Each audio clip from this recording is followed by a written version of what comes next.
Yeah, I've done it and I've seen like students get sales. When we go through testing phase, we go like really broad, like 50 million, 20 million.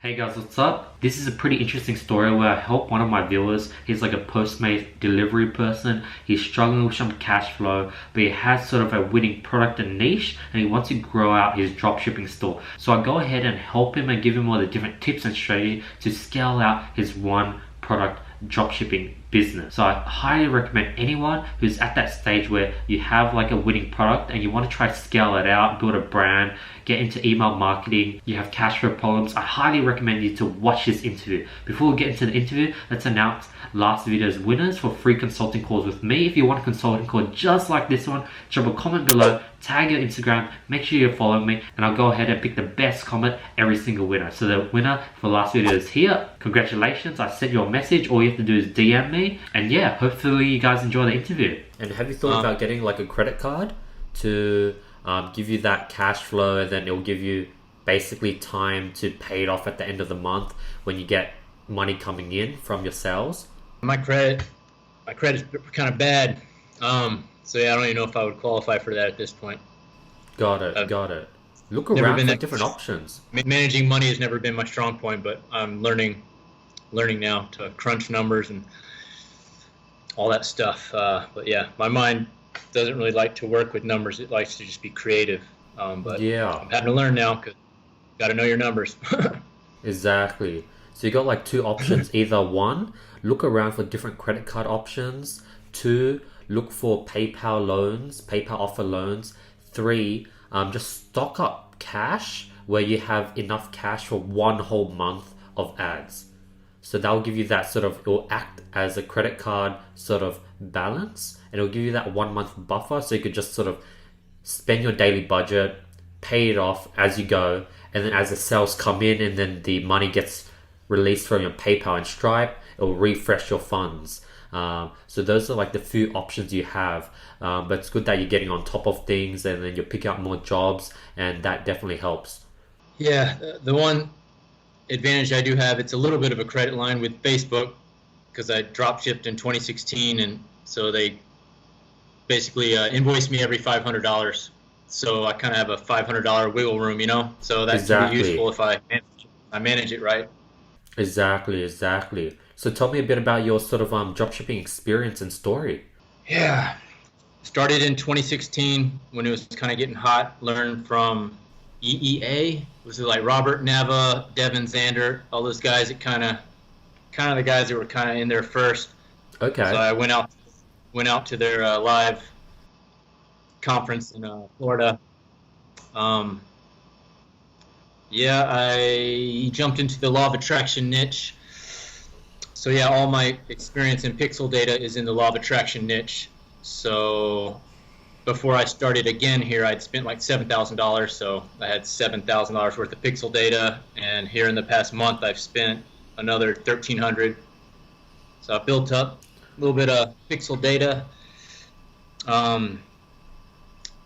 So yeah, I just jumped right back in, and it kind of picked up where it left off. But yeah, it's very up and down because my low ad spend is not allowing me to dive in there and get those 50 conversions a week. So yeah, I've been trying to make it work with the low budgets, and yeah, it's like it was kind of decent for the first week or so, and now it's like get a couple sales a day, and the next day nothing. So hovering around the break-even point, but not quite under it. So yeah, I've probably lost 300 or 400 so far, but I've collected 700 emails. So if you look at it that way, I mean, I'm using ClickFunnels. Don't have Shopify set up.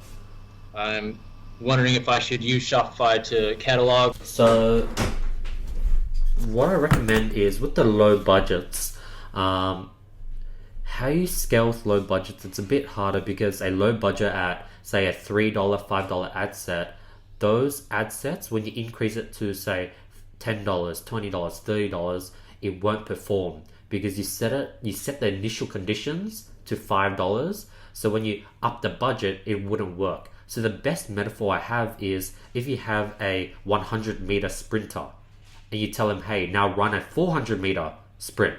He's not going to be able to perform. He's used to sprinting 100 meters. So that's how I see ad sets. But what you can do if you're on a low budget is you could duplicate your $3 ad sets, your $5 ad sets 2-3 times. And what you want to do is you don't want to keep the budget the same. You want to increase it by 1 cent. So if you have a $3 budget, duplicate it and you have a $3.01 budget. And as a result, you're telling Facebook that this is a different ad set, and Facebook sort of won't merge it. And they'll keep it separate, and they'll sort of allow you to double your budget and double your results simultaneously without having to, rather than increasing your budget from $3 to $6, have two $3 ad sets. Interesting. Are you recording this? Yes. Is it possible for me to get a copy? Yes, So I'll send you a copy. Okay. Because yeah, I gotta get all in ear out the other, so I need to like be able to look at it again. That's Cool. totally fine. And then the second thing is the fact that you're collecting emails is super, super good. You can definitely start running retargeting like email campaigns. That's one. 2, abandoned checkouts. You probably already do. And just sort of value emails. What you should do, since your niche is law of attraction, really create value emails where you're just sending, say, 3 to 5 emails a day, and 2 to 4 emails are value emails about law of attraction, how people could utilize law of attraction, energy, concepts, self-development. And then 1 email is a pitch email talking about a sale, a related product that you're selling, 50% of your current products, coupons, stuff like that. So you could sort of give value and sale type of emails to your list as well to make money off that. Wait, did you say 3 to 5 emails a day? A week, my bad. Oh. I was like, wow. Okay, yeah. No, yeah, exactly. And I do want to add in the subscription model. Okay. Like, feels like all the big boys are talking about subscription. Tim Bird really seems to harp on it. So he was saying the easiest way to start, instead of a subscription box, would be $9.97 a month for 15% off your store, essentially. Okay, interesting. Margin's enough. You know what I mean? Because yeah, right now I just have the one product, this glow-in-the-dark little crystal pendant. I've got an order bump, which is get all 3 colors for $11.11. They've been eating it up, like they're loving it. OTO 1 is get 6 for like 50% off. OTO 2 is grab 2 more to get the other 2 colors that they don't have, so they can get all 3 colors. And then another upsell is a glow-in-the-dark lotus pendant. So I got like 3 colors of this lotus pendant. And I give them all like a cool law of attraction concept. I'm really good at coming up with concepts and the creative stuff. And then also another order bump or upsell was the infinite warranty. I don't know how that's going to work out yet, but it's like warranty on all your pendants for life. So hopefully somebody doesn't try to get in there and jip me. But if I'll just block them if they try to use it every other day or something. But I got a whole bunch of products I found ready to load up. I just need to figure out if I should do Shopify or a ClickFunnels storefront and have an individual funnel for each one. I just need somewhere to catalog all my products so that I can send my list on over. Because I'm always going to send them through the funnel. I'm never going to send them to a product page, Yeah. They're really loving it because there's not really anyone out there doing what I'm doing as creatively as I'm doing it. I just need to have cash flow so I can be fearless with my ad spend and start testing other interests. Because right now I've just been kind of locked in on gratitude as an interest, which is a huge interest. I intersected it a little bit. New age, energy, those are like the 3 that were kind of working for me. And that's really all I tested, was like 5 of them, and those 3 were getting some bites, but I haven't had the budget to scale or test horizontally because it's a huge niche, and there's got to be tons of other horizontal interests that are, similar to gratitude and energy crystals. So it's like, I know I can find just a ton of horizontal interest to scale into. Yeah, I just feel like it could just pop off once I have some systems in place and have that cash flow to where I'm not like stressed out every day worrying about paying my bill. And I live minimally, man. Like $350 a week is all I need to live. So like even $30 a day profit, like that almost pays my bills. It shouldn't be that difficult to get there. Got it. One thing I did hear off a Tim Berg video was, and I tried to figure out how to set it up. You talked about a dollar ad set, where Yeah. you set the lifetime budget, but it wouldn't let me set it. The cheapest I could set the lifetime budget was like $31 for the week. But then he said dollar ad set budget, and then for the next 4 hours to have it spend, or just over the next 4 hours, and then after 4 hours start over, and somehow it really was efficient with that dollar, and over 4 hours would get some sales. Interesting. Just view I saw, yeah, and I'm trying to figure out how to tap into that. It sounds really interesting. Yeah, that I have not personally learned yet. But yeah, let's sort of dig into the things you've said. So you talked about subscription models. I think that's definitely a good thing to do long term. But as of right now, probably that should be like the last thing on your mind. You got to focus on getting profitable front end sales, and subscription is definitely something that you want to leave for later down the road.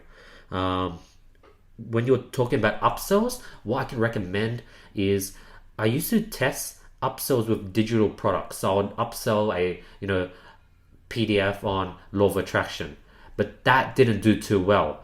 What I found was upselling physical books did insanely well. So upselling a book on law of attraction for like 60 to 70 USD did insanely well, just because people wanted a physical product. And the reasoning for that is because people are buying your necklaces out of a pain of, they want to attract more like-minded people. So when you give them a book that literally attacks that pain, they're going to jump on it and they'll pay that premium for the book. The book doesn't even have to be that expensive, but what you can look into is print-on-demand books, where you don't have to buy a bunch of books bulk. It's just print-on-demand, and every time someone orders, you basically tell the print-on-demand company that makes the books to print a copy, send it to this address. So that's an upsell that I recommend you looking into, upselling physical books. And like, who are these, like known people in the law of attraction niche making these books, or are these like, where are you finding the print on demand books? So you want to be writing books yourself, collating information online and writing your own book, and then you go ahead and send it to these print on demand companies. Like, this is my book, can you print it every time I get an order? Okay. I had also thought about creating little law of attraction, like manifest guided meditation audios or something, to where I like lead them through a meditation, because I study with this guy that's like the best as far as energy healing and manifesting with energy, and yeah, it's crazy. He's like healed me and saved me. But his concepts are the best. So I would love to integrate his concepts into it. Just, yeah. Yeah, you want to collate all the information that you've learned over the few years, put it into a physical product. I just found that digital products just don't seem to do too well as an upsell, because I think there isn't that value to it. But when you're able to put it to a physical book, the results are pretty crazy. And yeah, I highly recommend that, because like you see Russell Brunson's free book, he's able to really affordably make those books. So I definitely see you putting together all the knowledge you've sort of built up over the past few years through different coaches, different books, put together a nice law of attraction book. And that's always going to come in handy, since that's your main niche. You can never go wrong with a physical book within your niche. And I think the next question you were asking about store pages, storefronts. So I highly recommend you sticking with ClickFunnels just because you have that set up. There's no need for you to go to Shopify, since you're already niched down into the law of attraction. And then what you're going to have is maximum 4 or 5 products over time. And each time you launch a product, you'll have its own individual funnel. So what you could have is literally a landing page made by ClickFunnels where it has 4 products, and then every time they click which product they want to buy, that would link to the individual funnel that you have set up for that product. And then I think if you use Shopify alongside, it might be a bit of a confusion because there's no need for Shopify if you're sort of niche down into one small niche where there's just a few products. There's a few different crystal necklaces. And basically use the storefront for my list, like when I jab, hook or whatever, and then send them to the landing page with 4 products. Yeah, have your homepage, storename.com/home. Set that as your ClickFunnels home landing page. You could also set ClickFunnels to always redirect anyone that goes to storename.com, redirect it straight to storename.com/home. And that will be the ClickFunnels page you set up. Since you're already paying for ClickFunnels, there's no need for you to pay another $30 a month for Shopify just to have a storefront if you could make that storefront through ClickFunnels. So yeah, my idea is to have each piece of jewelry tie into a different angle of the law of attraction, to where it's like a system. Like use each piece of jewelry as a daily reminder. Like when you wear this and see this glowing thing, it reminds you to watch your emotions or what you're feeling. Then have another necklace for gratitude, have one for placing your intention, to where they'll want all of them, to have the complete set and use it as a tool. And talking about that, I highly recommend you start building like an Instagram page. Start building a culture and brand around it. The way you're sort of explaining things, I can really see a powerful culture and brand. And what you should start doing is actually like documenting your journey on YouTube. Like start creating a brand around it. Talk like what you're telling me. You want to be recording videos about that. Record videos about each gem, each crystal. Talk about gratification. Talk about all those other aspects of law of attraction, and really create a brand around this and brand yourself into it. I definitely see that as a potential. And not only jab, right hook with emails, but do the same thing with YouTube content and Instagram content. And have all these things sort of create this wheel where your Instagram feeds your YouTube feeds your emails feed your Instagram, and then all these feed your store. That could definitely work as well. What do you think about this? I recently connected with a lady on Facebook through the ClickFunnels page that's a law of attraction business coach, and she seems to be doing really well. I'm in her Facebook group. They love her shit. She doesn't do any paid advertising. It's all word of mouth, and I think it's a high ticket coaching program. So I reached out to her yesterday to ask if she had an affiliate program. I don't know if that would be a good idea to add that into my funnel, or at least promote it to my list, possibly catch a commission. But I don't know if it's a good idea to send people to someone else, I don't know, in the same niche, Yeah, on that topic, if you're jabbing, I think your right hooks should be saved for growing other platforms, such as, hey, come over to my Instagram, come over to my YouTube. All your right hooks should be saved for actually upselling people, selling more products, selling your brand, selling a book, or just selling yourself, your own coaching. I think that's how you want to use your right hooks. Jabbing, and using your right hooks to refer them to someone else might feel demoralizing. And plus your audience won't connect with you as much. That's sort of my thoughts on that. Right. I got so many things written down here. I'll just throw out like all the little things I got written down, and we'll kind of dip into whatever stands out. They creative, like manually split testing creatives the old school way, or using the dynamic ads, where you just put in the different things in it, the algorithm tests them. So for that, what I do is in the ads level, I have 4 different creatives. So that's how I do that. I haven't tested out the dynamic sort of Facebook's version of it. I manually just have 4 different ads for the 4 different variation, and I let Facebook do its thing. A lot of people, they also do a thing where they have 4 different ad sets. And that would allow you to sort of spend an even amount on each different creative, But the only bad thing about that, it's pretty expensive. You go from spending $5 for one interest to spending 20. But those are the two different options I use. Another angle I played with, I think I learned it from another dude, was four of the same ads. That deal. I don't know if you've seen that one. And Oh, this is yes. Yeah. duplicating it four times to Yeah. like, Apparently that's like a trick to like trick Facebook to give you like more reach or more variation or something. It's one of those things that people say sort of helps your ads. right. It's interesting. And then do you, so either one, four of the same or four different in the same ad set, let it run for 2 days to get the data, or how long before you look at the data to see which ones to kill? I sort of kill based on cost per click, cost per add to cart, and cost per purchase. So I'll start by looking at the cost per click. If the cost per click say hits like a dollar 50, $2, really depends on the product.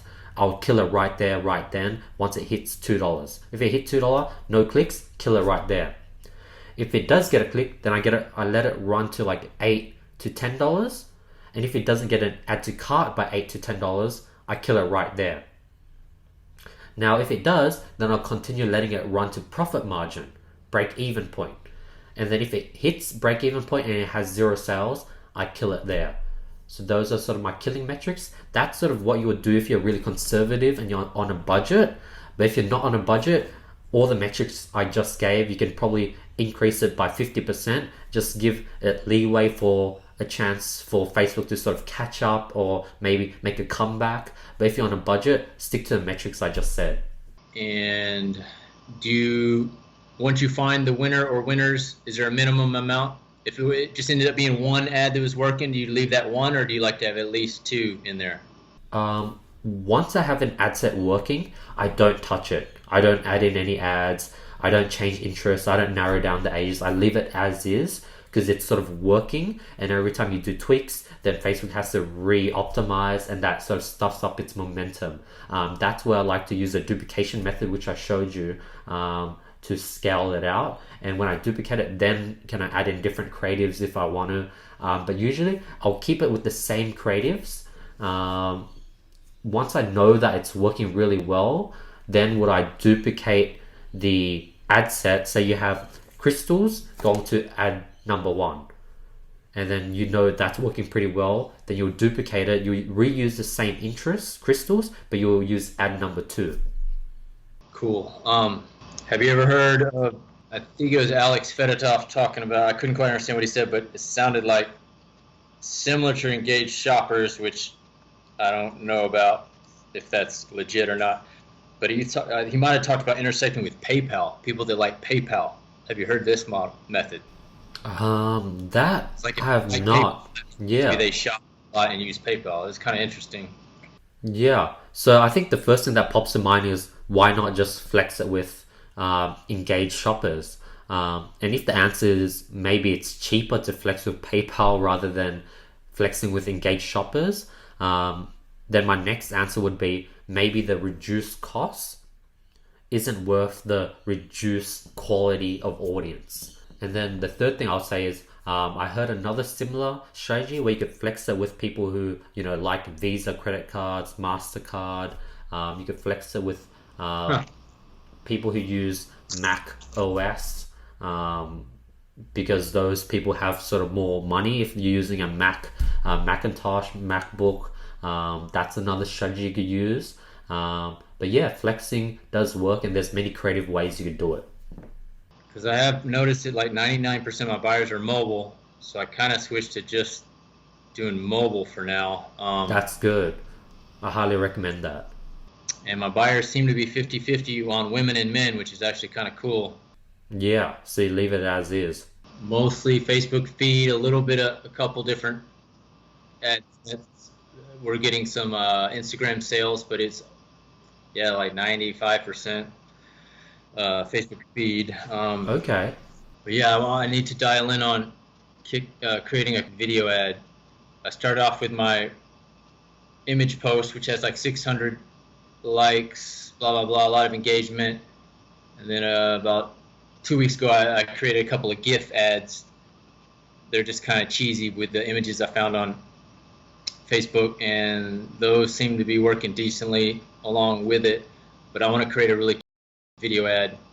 Now that I have this, I want to create like my own product video, and I guess now vertical video is like the thing now, 6 by whatever it is, but vertical video seems to be the thing. What else? Fan page. Have you thought about scaling with giving lookalike audiences a try? You have a lot of emails. Have you thought about lookalike audiences?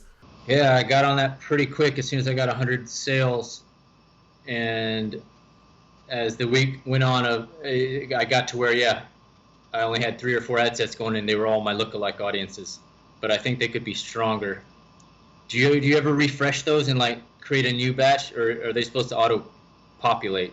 You definitely want to create new batches, and you want to definitely do lookalike audiences for people who view content, who just hit your landing page. View lookalike audiences for people who are added to cart. Lookalike audiences for people who purchase. Lookalike audiences for your email list. Lookalike audiences for post engagement, people who liked, people who viewed your ad. And you definitely want to test them all and then refresh them. So you would spend 1 week with each lookalike audiences, and by the time you get to the end, restart from the top. So view content, add to cart, purchase, email, engagement. Then you start again. And it's like a 5-week sort of funnel, and you keep going through it, and you'll keep on getting more and more good ad sets. Definitely recommend lookalike audiences. So like recreate them every week. Exactly. So what about initiate? Yeah, initiate checkout's pretty good. It's pretty similar to add to cart, but definitely worth a try. Because ClickFunnels, I'd have to set up Google Analytics or something to get like who started filling out the form or something. Yeah, and that's when it gets tough. Or you could just do the people who reach the landing page for entering payment information. That's counted as add to cart. So you could place your add to cart pixel there. But you could also scale with different people. That's another thing. You could scale with people. So like Tony Robbins, people in the space, that seems to work really well. I remember advertising normal products and targeting people like Kevin Hart, Cardi B. Those did really well, and you could do the exact same thing within the personal growth niche. Another thing you do is use brands for interest. Target different brands within the law of attraction niche. There's probably a lot of different necklace brands, bracelets brands, stuff like aura rings. That's what people are into. That's something you do. Target different stuff like yoga. That should do well. Yoga, meditation, broad like that. Broad interests like that also work, as well as interests literally that are like crystals, healing crystals, sapphires, stuff like that. Those would work pretty well for your product. So those are different interests they could scale into as well. The individual interests, and like how big do you recommend like you can go on these? I think you go as big as 200 million. Oh wow! I mean, I love big numbers. I love it. Exactly, especially how focused your pixel is and how much data you have. You could go as broad as that, and Facebook would do its thing. Like you got the advantage over people who have a general store where you have your pixel just really focused on that law of attraction, where if you target Tony Robbins and you hit like 50 million, Facebook is going to do its thing and look for the purchasers for you. Wait, but the biggest number, did you say 200 million? Yeah. And the worst that can happen is you test that interest and you lose $3 because it didn't work and you didn't get any clicks by the first day and you killed it at $3. Also, you want to track everything. What you're doing with your niche is you want to have an Excel sheet of all the interests you tried, have a column that worked and didn't work. And you want to go through all the different possible interests that are possible and then filter them into didn't work, didn't work. So you have this sort of master list of interests that work really well for your niche. That's another tip. Then you could take the ones that work and plug them in to find the suggested ones to see like the ones that are most Exactly. So build up your list of interests to test. And you're saying a $3 ad set, you could test a huge interest with a $3 ad set? Yeah, I've done it and I've seen like students get sales. Like when we go through testing phase, we go like really broad, like 50 million, 20 million, 100 million sometimes we go $5 ad sets, and after 2-3 days, by like $15 we get a sale. Even by the first day we get a sale. So it does work. And I think you also talked about having like a budget issue. What I recommend is calculate your income, your expenses per month, then look for how much you have left over, divide your leftover amount by 30 days, so that's how much you can spend every day on Facebook. And if you let your budget to be the maximum, say $30 a day across 4 or 5 different ad sets, then you have nothing to stress about because you calculated that you can willingly afford $30 a day, and that will reduce the stress. Like crunching the numbers and knowing what's your maximum you can spend a day, and just always setting it as a maximum, knowing that if you hit the maximum, you're totally fine and you got everything covered. That will allow you to just have less stress, and the less stress would help you a lot. So I highly recommend you crunching the numbers and seeing what your maximum spend a day is. Are you talking about setting that up with rules, like a bid cap? I've never used any of that, or just watch it. Set your budgets, your daily budgets. So if you have 5 budgets and you can only afford to spend $30 a day, then across those 5 budgets, it has to add up to 30. And now you've got nothing to stress about. Right. Let's see. So yeah, it looks like my average order value right now is like 15 to 17, because I have the what do you call it? You'll set up where they can buy 1, 2, 4, 6, 8, and most people are buying it around 4, which equals about 15 to 17 bucks. And for those 4, have you thought about upselling shipping? That's another thing you do, upsell shipping. Rather than doing free shipping, charge $5.95 for shipping. And most people don't mind, just say $5.95 for worldwide shipping. Most people get it. And then you could do premium and tracked shipping for like $7.95. And what you can do is decrease the price of all the products on your homepage by $3, but charge $6 extra in shipping, $5.95. So the decrease in price at the home or landing page would increase your add to cart rate. And when people see the shipping costs, they'll abandon checkout, but that rate is offsetted by the increase in add to carts because you have a much cheaper item. Rather than selling one necklace for $5.99, now you're selling it for $3.99 or even $2.99, which is insanely cheap, and people are going to add to cart. And then of course some people will drop off due to shipping costs, but that increase in add to carts make up for the loss. So that's another strategy you could use. Yeah, right now I'm doing the free plus shipping. So one shipping on one pendant is $7. It's like 2 for $9.95, 4 for $15.97. Why don't you try switching up the model? Instead of doing free plus shipping, do like very cheap, like $2.95 for a necklace plus $5.95 for shipping. A bundle of 3. You could get 3 necklaces for like $7.99 plus $5.99 for shipping. Give that model a try. I think free plus shipping, where people buy many and then the shipping just adds up, it's starting to become a bit gimmicky, where someone buys like 4 necklaces and the shipping is like $40. That's a bit too gimmicky, but when you do it the other way around, it makes sense, and it's still pretty pleasing since it's super cheap. And just keep that $5.95, the shipping, the same, no matter how many they're buying. Exactly, because you're already profiting on the initial cost of the item. The first thing you said about the expedited shipping with tracking or whatever for more. So if they don't pay, if we were doing that way and they weren't getting the tracking, are you saying ship it without e-packet? If they wanted you $99. So I think the premium shipping is sort of the exact same model as you have with the lifetime warranty, where they're paying extra, and if anything goes wrong with the shipping, you'll send them another one completely for free. You'll give them a tracking number. The other one you'll still ship with e-packet, but you just don't send them tracking number. I don't know, you could make it more personal, but it's just like an extra upsell for that extra premium service. Do you recommend doing the dropship agent thing, like as a next level thing? I think for now, sticking to AliExpress is probably like your best bet. But once you start getting a lot of orders, you start building that cash flow, and you're no longer restricted by cash flow. That's definitely the next step. And then even after that would be like U.S. fulfillment. Yes, especially when you're building a brand, white labeling, packaging, all that good stuff. I mean, you think it's with Q4 coming up, it's like I could see myself like getting there to where by Christmas, because I don't want to do with AliExpress during Christmas. It's like I would like to be in a position to be able to do U.S. fulfillment when I get into the Christmas, and that's a couple months off. I think if you're able to get to a point where you have at least 30 grand saved up in cash, then you could start thinking about US fulfillment. Yeah, as a buffer.